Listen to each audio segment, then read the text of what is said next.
प्रणाम। आज मेरे मित्र श्री श्याम गिरी जौनपुर में हैं, जहां से हमारे मित्र कृपाशंकर सिंह चुनाव के लिए, लोकसभा चुनाव के लिए खड़े हैं और आदित्यनाथ भी आज वहां सभा ले रहे हैं। तो एक अच्छे मौके पर श्यामगिरी वहां पे हैं और अगले मेरे ख्याल से 4-5 दिन शायद चुनाव होने तक वहीं रहेंगे, उनके साथ ही रहेंगे, क्योंकि कृपा जी की और उनकी बहुत गहरी दोस्ती है। तो उनकी अनुपस्थिति में मैं आज ये मुद्दा भारत का प्रोग्राम आपके सामने पेश कर रहा हूं। मित्रों, आज जो सब्जेक्ट मैंने लिया है उसमें मैंने ये सवाल पूछा है कि क्या महाराष्ट्र में महायुति की डूबती नैया को मोदी जी बचा सकेंगे? आप थोड़े सखेद आश्चर्य से मेरी ओर देखेंगे, बोलेंगे कि अनिल जी ये क्या बोल रहे हैं आप? आपने महाराष्ट्र में महायुति की अवस्था को डूबती नैया बता दिया। मतलब क्या ऐसा हो रहा है कि महाराष्ट्र में महायुति की नैया डूबती हुई आपको नजर आ रही है? मित्रों, क्या आपसे झूठ बोले, नहीं बोलना चाहते। आपको सच कड़वा हो तो भी बताना पड़ेगा। सर, कैसे है कि हम अभी देख रहे हैं कि पूरे देश में मोदी जी का करिश्मा, एक मोदी मैजिक सब जगह दिखाई दे रहा है। उत्तर भारत में वो चल रहा है, उसका आश्चर्य नहीं है। उत्तर प्रदेश जीत रहे, हिमाचल प्रदेश जीत रहे हैं, दिल्ली जीत रहे हैं, कश्मीर में भी इस बार जलवा दिखेगा, पंजाब, हरियाणा, गुजरात, मध्य प्रदेश, राजस्थान, सब जगह उनका एक ऐसा अवतार लोगों को दिखाई दे रहा है कि वो आए, उन्होंने देखा और वो जीत गए। ऐसा ही हो रहा है। साउथ में भी इस बार थोड़ी अलग स्थिति दिख रही है। पहले तो लास्ट टाइम साउथ में बीजेपी को कोई आश्रय नहीं मिला था, आसरा नहीं मिला था। ऐसे ही गिने चुने कुछ लोग चुन के आए थे, कहीं तो बिल्कुल ही नहीं आए थे।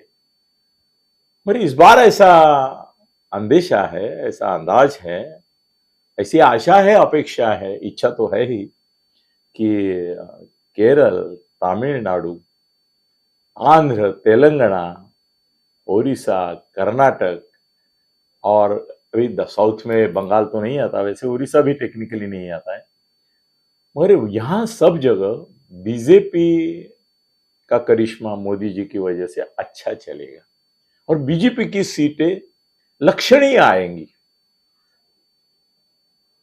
वो मैं नफा देख रहा हूं, मगर मुझे उसी समय चिंता हो रही है कि मोदी जी का लक्ष्य तो 400 पार है और 400 पार के लिए उन्होंने साउथ में भी, दक्षिण भारत में भी अपना डेरा जमाए हुए हैं और जो जो करिश्मे कर सकते हैं, जो जो मैजिक कर सकते हैं, जो जो हिप्नोटिज्म करते हैं, वो सब चालू है उनका वहां पे और उसका असर भी दिख रहा है। मगर क्या ऐसा होगा कि दक्षिण भारत में जो सीटें अधिक मिलेगी वो कितनी होगी? दक्षिण भारत की बात करता हूं, बंगाल और उड़ीसा मैं उसमें नहीं ले रहा हूं, मैं खाली तमिलनाडु, केरल, आंध्र, कर्नाटक इसकी बात करता हूं। चलो, तेलंगाना, ये 4-5 राज्यों में से अगर मोदी जी को, पिछली बार तो कुछ नहीं था, कर्नाटक में नहीं ले रहा हूं क्योंकि कर्नाटक में था, तो जो सीटें मिलेंगी, क्या महाराष्ट्र में उतना ही सीटें महायुति गंवाएगी। तो ऐसा हो गया कि हिसाब बराबर का, महाराष्ट्र में गंवाई, साउथ में कमाई, फायदा क्या? 303 से 400 तक जाना है, 400 पार करना है, और 407 अगर करते हैं तो ये देश में एक अलग सामाजिक, सांस्कृतिक, राजकीय क्रांति का उदय हो जाएगा। क्रांति क्रांति क्रांति, दूसरा शब्द नहीं, 407 उसके लिए चाहिए, वो एनडीए को चाहिए, एनडीए को चाहिए। मगर हम बोलते समय यही बोलेंगे कि बीजेपी 400 पार, ऐसे बोलते हैं, जबकि एनडीए पकड़ के अगर बीजेपी ही 400 पार हो गई इनके हिसाब से और उसमें एनडीए मिल गई तो कितने होंगे? कितने भी हो सकते हैं, मगर चलो 400 पार में हम एनडीए कवर कर लेते हैं। होंगे नहीं होंगे उसके बारे में मेरा हिसाब ये है, मेरा अनुमान ये है, और आप भरोसा रखिए कि सत्ता में आने की चिंता ही नहीं है।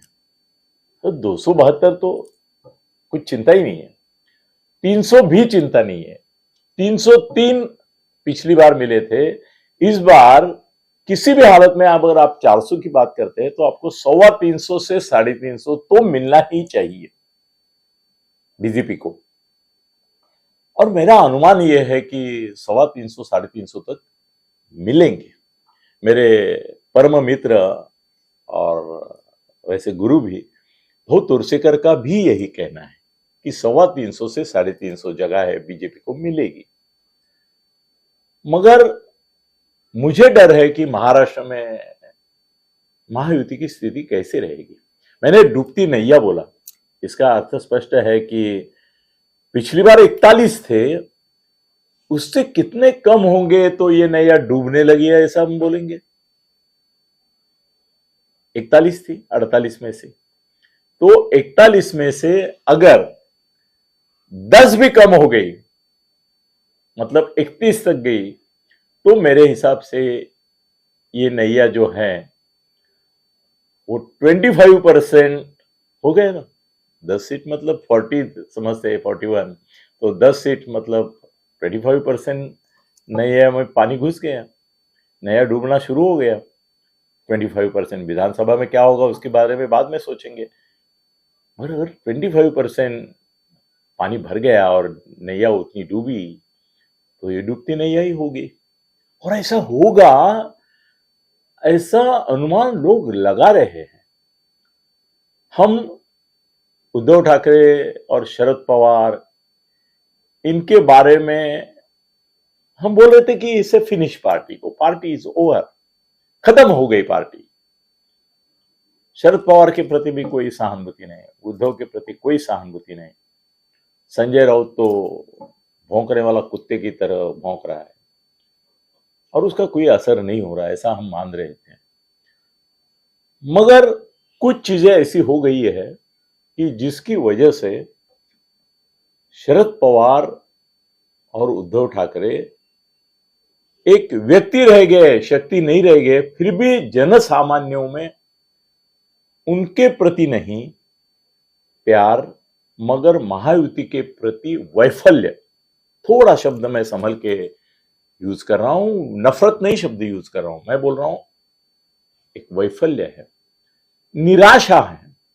ये निराशा का कारण अगर खोजने जाओ तो आपको समझ में आएगा कि ये निराशा ज्यादातर शिंदे, फडणवीस और अजीतदादा गुट के जो उम्मीदवार है उनके बारे में है। मेरे जैसा मोदी जी के लिए जिसका प्यार उमड़ पड़ता है, फडणवीस के लिए जिसके मन में अपार प्रेम है और जिसका दिल एकनाथ शिंदे के लिए धड़कता है, ऐसे मित्र भी अगर ये कहने लगे, ये मैंने मेरे फेसबुक पे बोला है, मैं आपको हमेशा बोलता हूं मेरा फेसबुक देखिए, उसमें बहुत सारा क्या क्या आता है जो आपको इंफोटेनमेंट के हिसाब से। अनिल थत्ते गगन विधि करके एक है, और अनिल थत्ते कहीं भी एक जगह फ्रेंडशिप है, एक जगह फॉलो कर सकते हैं आप, दोनों में एक ही मटेरियल रहता है, आप जरूर देखो। और दूसरे लोगों के भी अच्छे ये मैं डालता हूं उसमें। तो उसमें मैंने लिखा था, लायक पंतप्रधान के लिए, लायक प्रधानमंत्री के लिए नालायक उम्मीदवारों को वोट देते समय संकोच मत करो, संकोच मत करो, क्योंकि मुझे कबूल करना पड़ेगा, मुझे कबूल करना पड़ेगा। देश की बात मैं नहीं कर रहा हूं, मैं महाराष्ट्र की बात कर रहा हूं कि महाराष्ट्र में यह सच्चाई है कि उम्मीदवारों के प्लस माइनस की अगर तुलना की जाए, उनके कैरेक्टर, उनके क्वालिफिकेशन, उनके क्वालिटीज, इसकी तुलना की जाए, तो मुझे बड़े दुख से ये कहना पड़ता है, मान्य करना पड़ता है कि फडणवीस, शिंदे और अजीत दादा के जो उम्मीदवार है, नाम नहीं ले रहा हूं मैं पार्टी का, इनके जो उम्मीदवार है उनसे बेहतर उम्मीदवार, ये जो क्वालिटीज मैंने बताई उस हिसाब से शरद पवार, उद्धव ठाकरे और खुद कांग्रेस ने भी दिए। कांग्रेस को तो मैं जनरली निग्लेक्ट करता हूं, मगर इस बार ये मुद्दे पर मैं बोलूंगा कि उनके उम्मीदवार भी है कुछ, अभी 50, 60, 70% भी उनके अच्छे हैं, तो अच्छे बोलना पड़ेगा। उसका असर हो रहा है, उसका असर हो रहा है। लोग सोच रहे हैं कि वैसे तो मोदी आने वाले ही है, वो आने वाली ही है, सत्ता में मोदी ही आएंगे, तो हम क्यों अपना निषेध नहीं व्यक्त करेंगे? हमको निषेध करना है, वैफल्य दिखाना है हमको। नहीं नहीं नहीं नहीं, ये उम्मीदवार हमको मान्य नहीं है।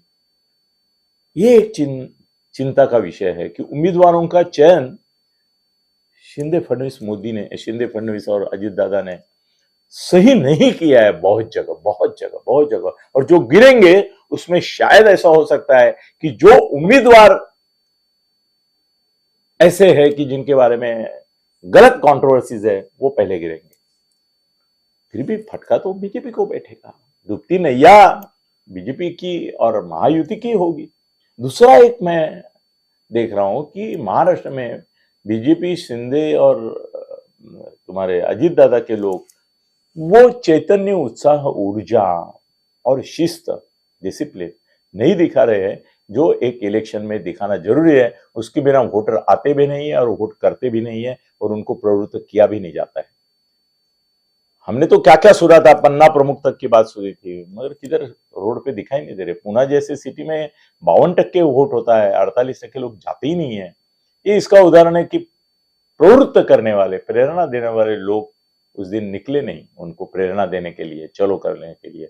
और मुस्लिम, दलित, अल्पसंख्याक समाज के लोग बड़े जोर जोश से निकले। उसका असर होगा, उसका असर होगा। और एक बात हो रही है कि नेताओं के मतभेद ही दिख रहे हैं आपस में। भुजबल कुछ अलग ही बोलते हैं, दूसरे नेता कुछ बोलते हैं, बावनकुळे कुछ अलग बोलते हैं, फडणवीस, शिंदे ट्यून अप करते हैं एक दूसरे से, अजीत दादा किसमें है ही नहीं। तो वो नेताओं में भी एक वाक्यता या एक दिल से एक दूसरे से जुड़े ऐसा दिखता नहीं है। तीसरी बात यह है कि राज ठाकरे की आने की वजह से बहुत बड़ा संकट पैदा हुआ है कि अमराठी और मुसलमान दूर जा रहे हैं। ओबीसी समाज भी भुजबल की अपमान के कारण डिस्टर्ब हो रहा है, तो वो भी नैया डूबने का और एक कारण बन रहे हैं राज ठाकरे। और सबसे बड़ी बात ये हो रही है कि पैसा अनाप शनाप खर्चा हो रहा है, मगर सही जगह पहुंच नहीं रहा है। ये मीडिया के बारे में भी हो रहा है, ये मीडिया के बारे में भी हो रहा है। मालिकों को जाहिरात या डायरेक्ट कैश दी गई है, संपादक, reporter, on the spot, on the ground लोग, उनको कुछ मिला नहीं है। वो अपनी भड़ास निकाल रहे हैं। वो रिपोर्टिंग ऐसे करती है कि मालिक बैठ के क्या करेगा, और मालिक बोलता है कि मुझे तो पैसा मिल गया, अभी मुझे क्या करना है, मेरे को बैलेंस दिखाना है। वो कोई बोलने को जाता है तो बोलते हैं इलेक्शन कमीशन का ये है कि भाई दोनों को बराबरी का ये, तो हम दिखा रहे हैं उनका भी। वो आपके खिलाफ बोलते हैं, आप उनके खिलाफ इतना ज्यादा बोलते नहीं है। तो खिलाफ की भावना भी बहुत ज्यादा हो गई। उस तुलना में फडणवीस छोड़ के बीजेपी के कोई प्रवक्ता संजय का मुकाबला नहीं कर सके। शिंदे के पास भी कोई ऐसे प्रवक्ता नहीं दिखाई दिए कि जो एक जुझारू रूप से प्रतिघात करेंगे। अजीत दादा के पास तो कोई है ही नहीं, वो मिटकरी है, मगर वो भी फीका पड़ता है। उसकी तुलना में इनके वक्ता प्रवक्ता बहुत, नेता बहुत जोर से गए। टोटल मिला के ऐसा दिखता है कि महायुति जो है वो 41 से गिरकर 30 तक आ सकती है वर्स्ट सिनेरियो में। तो 1 सीटें कम हो जाएगी और इनकी 18 हो जाएगी, तो ये डूबती नैया है। अब सवाल होता है कि क्या मोदी बचा सकेंगे? मोदी जी का जो करिश्मा है, आज अभी ये हमारा वीडियो होने के बाद मैं उनकी सभा में भी जाने वाला हूं और रोड शो भी 6:30 बजे घाटकोपर में, हो सके तो वहां भी जाने वाला हूं देखने के लिए, और सभा में भी जाना हो। मुझे ऐसा दिख रहा है कि मोदी जी का जो करिश्मा है ये है, उसको नकारने वाले फैक्ट्स ज्यादा हो गए और जो जादू उनका अन्य राज्यों में चल रहा है वो महाराष्ट्र में नहीं चल रहा है। जहां पे उनकी सभाएं हो गई है, वहां के कुछ पत्रकार मित्रों से मेरी बात हुई तो वो बोले एक बड़ा भूचाल आ गया और निकल गया, या वादळ मराठीत आपण बोलतो, वादळ आलं आणि गेलं, तसे मोदी आले आणि वादळासारखे गेले। लोकांचे डोळे दिपले, ती आकाशातली वीज जशी चमकून जावी आणि ढगांचा खडखडाट व्हावा, पण ते पाहता पाहता 2 तासात सगळं विरून जावं, तसं मोदी आले आणि गेले, त्यांच्याबरोबर वातावरणही गेले, मागे काही नाही राहिले। तो मोदी जी का करिश्मा और ये मैजिक जो है वो बचा सकेगा कि नहीं? शायद मोदी जी को ये समझ में आया है, इसके लिए उन्होंने महाराष्ट्र में थोड़ा अपना अधिक समय और अधिक आक्रामकता दिखा रहे हैं वो। मगर वो जो 2 मुद्दे ले रहे हैं उसमें महाराष्ट्र में वातावरण निर्मित होगी ऐसा भी मुझे लगता नहीं है। वो जो हिंदू मुस्लिम का मुद्दा ले रहे हैं वो उत्तर प्रदेश में चल सकता है, अन्य जगहों पे हो सकता है, पर महाराष्ट्र में हिंदू और मुसलमानों में वो कट्टरता नहीं है। देखो पूना में अगर वहां के ब्राह्मण बहिष्कार करते हैं मतदान का और बहुत सारे भाजपा के लोग जाते ही नहीं है, तो ये हिंदू मुसलमान का मुद्दा नहीं चल रहा है पूना में। पूना में नहीं चला तो मुंबई में बिल्कुल नहीं चलेगा। मुंबई तो कॉस्मोपॉलिटन है, थाना कॉस्मोपॉलिटन है, कल्याण डोंबिवली कॉस्मोपॉलिटन है, तो यहाँ पे तो हिंदू मुसलमान वो बोलेंगे और उसका वो मुद्दा आगे नहीं चलेगा। संविधान का जो मुद्दा है उसके बारे में वो बोलेंगे कि मैं जब तक जिंदा हूं तब तक संविधान बदलने नहीं दूंगा। उल्टा इन लोगों ने 80 बार बदला था, ये भी बोलेंगे। मगर संविधान का जो मुद्दा है उसके ऊपर नहीं विश्वास करेंगे दलित समाज के लोग भी। उनको ऐसा लगता है कि इनको 407 जो चाहिए वो 2 चीजों के लिए चाहिए। एक तो मुसलमानों के 10 अधिकार उनको निकालना है और दूसरे संविधान में कुछ बड़े परिवर्तन करना है।